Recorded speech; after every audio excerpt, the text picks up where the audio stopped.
Recently, I had an anxious spiral. I kept hearing about bad news that usually wouldn't affect my mood, and it left me feeling terrified. None of these things were even directly affecting me, but I still couldn't shake that heavy feeling that I had.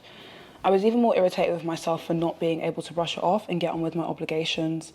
The other day, I was praising myself like, wow, I've been so emotionally stable, I haven't been crying as much as I used to. But then, shortly after that, irrational, dark thoughts and feelings were taking over my brain.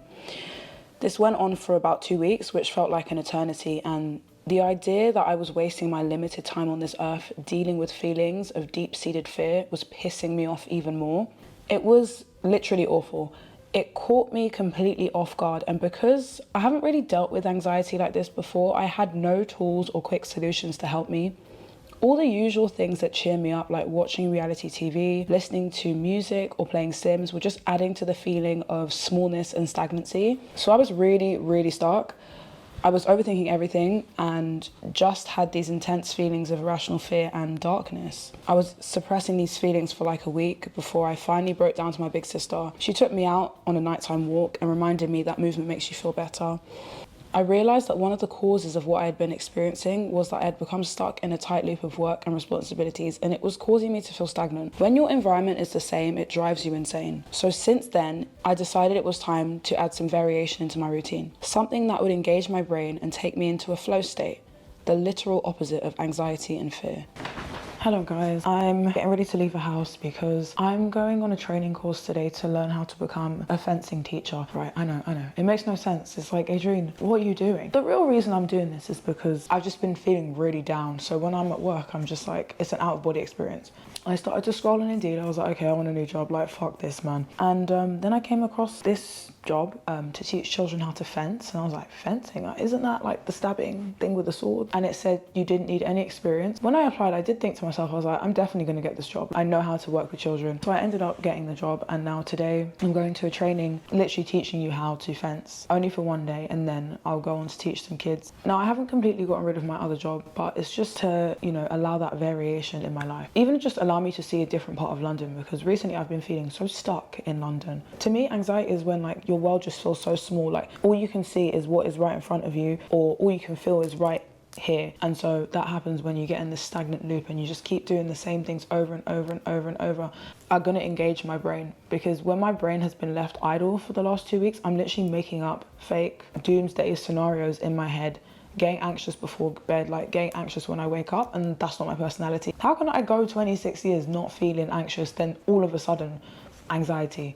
I used to go to put my head on the pillow and just fall asleep straight away. Now for like 10 minutes, I'm pondering life, death, the mean. It's too much. No. Like, I can't. I just realized there's just a lack of novelty in my life. I was like, what can I do right now to change this? And so I just started looking for a job. Jobs are a really big part of your life. And I get really frustrated with my job because I've literally been a swimming teacher for 8 years. These days, quitting my job altogether would make me too anxious. Way too anxious. But maybe I can find a job that has a transferable skill where I'd actually be learning something and it would actually be novel. Swimming teaching is not novel to me. I literally can do it in my sleep.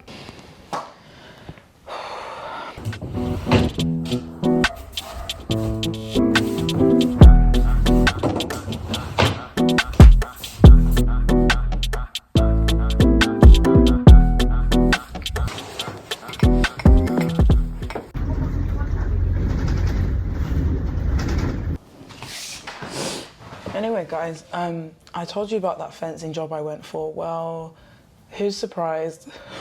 I've dropped the lessons, I'm not doing it.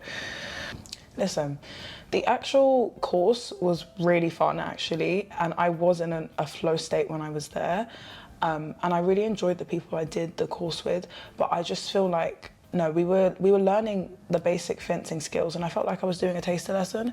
But then after lunch, it kind of dawned on me. I was like, I'm gonna have to teach this to children. And I was like, I do not feel confident. I've done this for I don't even know if it was a full 2 hours. I think because I'm already a swimming teacher, I'm already a gymnastics teacher, the idea of teaching something that I don't fully understand and being shit and giving shit instruction to children, no, it's not something I'm comfortable doing. I always criticize shit teachers or people who I just think are just shit in general. So like, what do I look like? What do I look like trying to teach children how to fence when I don't fully understand everything myself? And that was my main gripe. So I just, you know, I let the guy know. It actually took me a while to like speak to him because I don't know, obviously like it's just a job, but I felt so like embarrassed. I was like, like we just had a nice day training and now I have to tell you I don't want to do this job anymore, but it's over with now. So I won't be teaching fencing, guys. I actually enjoyed learning the fencing, but I am definitely not competent enough to lead a class in the same manner I would with gymnastics or swimming, which I'm very confident in. However, I did meet some really cool people. So yeah, and again, it was nice to have something that was different from what I'd been doing for the majority of the month or the week. So I don't know what's going on, but every time I go to the nail shop, it rains. Like it's overcast, it's rainy. But yes, anyway, I've got to go, guys.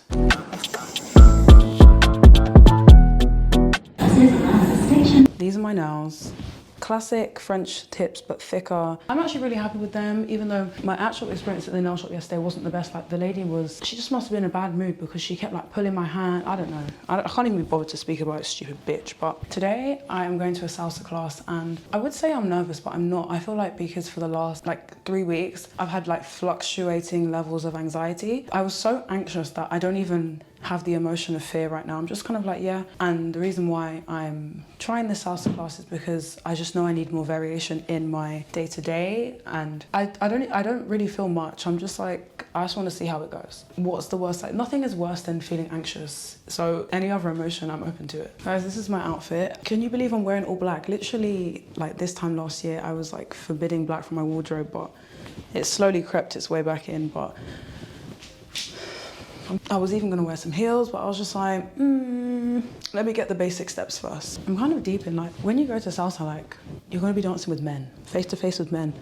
And I mean, I work with men, but I don't really encounter men all the time. But it's gonna be interesting to like, just give them my hand, they're gonna hold my hand, and we're gonna dance. It's a very vulnerable place to be, and I feel like any guy that comes to salsa because they want to improve their dance skills, like you're a cool guy, because a lot of people have these vulnerabilities and insecurities and they just do nothing about it. I think that's cool.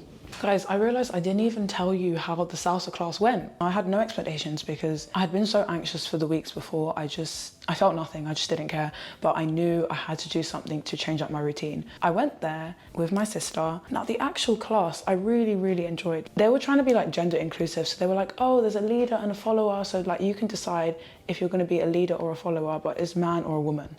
So I was a follower, which meant that I was moving around the room and dancing with different men. At first, I was actually partnered with the teacher, so I was happy about that because she was, she's an expert. But then I got partnered with this guy and, listen, I know I said everyone who comes to salsa is cool, but this guy was just, he was just shit.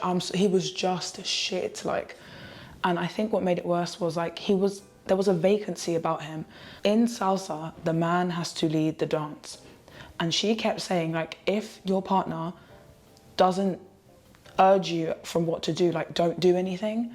So I feel like me personally, I think the guy was drunk, but like maybe drunk and high, because there was just a vacancy about him. He wasn't sloppy, he just was vacant. So, you know, he's holding my hand and he's just doing nothing. And I was kind of looking at him like, motherfucker, are you going to step forward? Are you gonna step back? Like, he was doing absolutely nothing. And I thought to myself, is he waiting for me to lead this dance? Two things sprang to my head. Number one, I just realized how when I went there, the first thing I wanted to do was like be like, yeah, it's left foot forward, right foot back.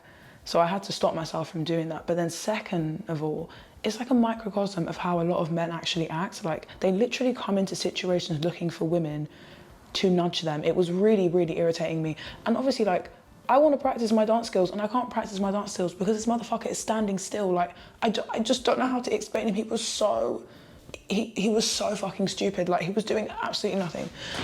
I'm standing here, my hand's like this. Hold on. You know, the men have to put their hand out like this. As a woman, you put your hand on top. I put my hands on top. The music starts playing. Everybody else forward and back. Hold on. Everybody else is, hold on, I'm doing right, left, forward. Everybody else is doing this one of these ones, yeah? He's not even looking at me, he's just holding my hands and standing there, and I was like, and like I said, the teacher said, don't tell the men what to do. Like, if they're not leading, don't move. So I was trying to like kind of subtly push his foot so he would do something, and he was still kind of doing that. To the point where there was another lady there, and she was like to him, hey, like, you need to lead the dance. This motherfucker still wasn't moving. He still wasn't moving. I was like, oh my God, it was absolutely ridiculous. I thought to myself, I just wanted to switch partners because this guy is just a shit. Like, he's not doing anything. I'm not even getting to learn salsa because this motherfucker won't move. So I was like, okay, whatever, cool. She changes partners. I dance with somebody else and other people are better. You know, it's just some people are really sweaty, which I don't really mind. People are nervous, I get it. There was one guy, he brought his girlfriend and he didn't want to let go of her, and I was kind of like, why are you here? We're supposed to be switching partners. You're ruining everything. Leave. I wanted that guy, the shit one, to dance with my sister so I could confirm that it wasn't just me. And on the way home when we were discussing it, we were like, yeah, no, it was him. Like, I don't know. I think he might have been on drugs. I don't know. I really don't know what was wrong with him. But yeah, it was really frustrating because I was like, I think I'm just a naturally forward, aggressive person. I don't mind being forward, but to me that won't work in a relationship. Imagine if that is how all your relationships were. Nothing happens if you don't do anything about it. Like, I don't like men like that. It makes me feel sick. You're literally leading the dance and you won't do anything. Like, what is wrong with you? And then there was one guy, he was so overconfident, but he was shit as well. He was like, yeah, like, you know, sometimes, like, you know, the teacher tells us things to do, but like, I just do my own thing. And I'm thinking, you need to do what she's doing because your dancing isn't good, darling. Yeah, I just brought my friends with me. Like, I'm only in the beginners group because I brought my friend. I'm thinking, when I actually did dance with him, I was like, no, you need to be here. I think the whole entire salsa thing was a microcosm of things I do and don't like in men. They're not leading, the overconfidence, but you're shit. I danced with one guy who I really did like. I felt like he was firm, but he was like, he led in a kind of nice, gentle way, and he had like confidence about him, but not overconfidence. Anyway, I say that all to say, I really enjoyed salsa, and it was direct contrast to how I'd been feeling for 2 weeks prior, because I was in a complete flow state. While I was there, I wasn't thinking about any problem. I wasn't thinking about work. I wasn't even thinking about the time. I was just thinking about the dance, and I think that's what I need in my life. I can definitely slip into patterns where I'm just like overthinking everything and overanalyzing everything, and I'm not even enjoying stuff. So I like them flow-like states, and I've noticed now, I think it is when I do sport or an activity of a kind, because when I used to do adult gymnastics, I would be on the way there upset about something, and while I was there, I wouldn't think about it at all. So if I could just find more ways to get in those flow-like states, I think my life will be good. I want to go consistently, and I just want to get better and better. So yesterday was my second salsa class. You know, vlogging is so much easier when somebody else is around, by the way. Oh, I agree.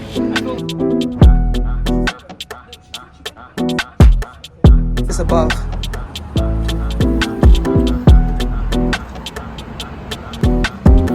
Hell no. Absolutely.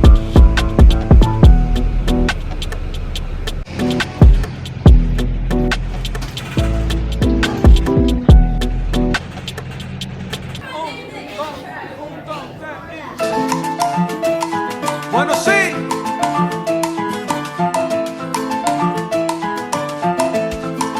Camina.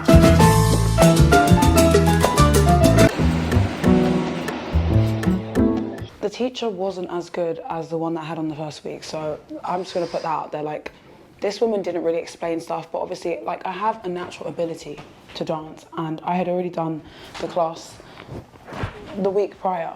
But there was like an influx of rhythmically challenged men. Like, it was crazy. Like, I thought last week was bad, this week was crazy. To be honest, it was still kind of fun, even though they were rhythmically challenged, but I felt like we learned something new yesterday, which was the hold, which was like this. I need a prop, right? So, you know, you hold here, and then the man steps open, and you go like this, and then you do that, and then you do that. It was really fun. There was a couple cheeky people there too as well. There was one guy that I was dancing with, and I thanked him. I was like, oh, do you know what? You've actually helped me get one of the moves. And he was like, what do you mean actually? And I was like, okay. It was a bit spicy because I was like, I don't even know you, but to be honest, I preferred that in contrast to the sheer feebleness of the men. It's definitely like an ongoing social experiment. Every time I go there, I'm just like, this is like a microcosm of how a lot of men act. A lot of men don't want to lead. A lot of men don't listen, because if we've been doing the dance for 2 hours, I'm sure you can get the basic step down, but they just don't listen. They want to make up their own routine. But regardless, it's an enjoyable experience and it's better than constantly staying in the house and doing nothing. So. And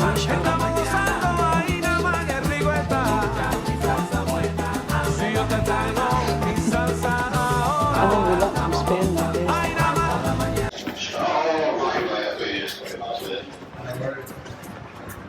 Hey, lady, please. Wait, no, wait, the bird actually go to the car park now.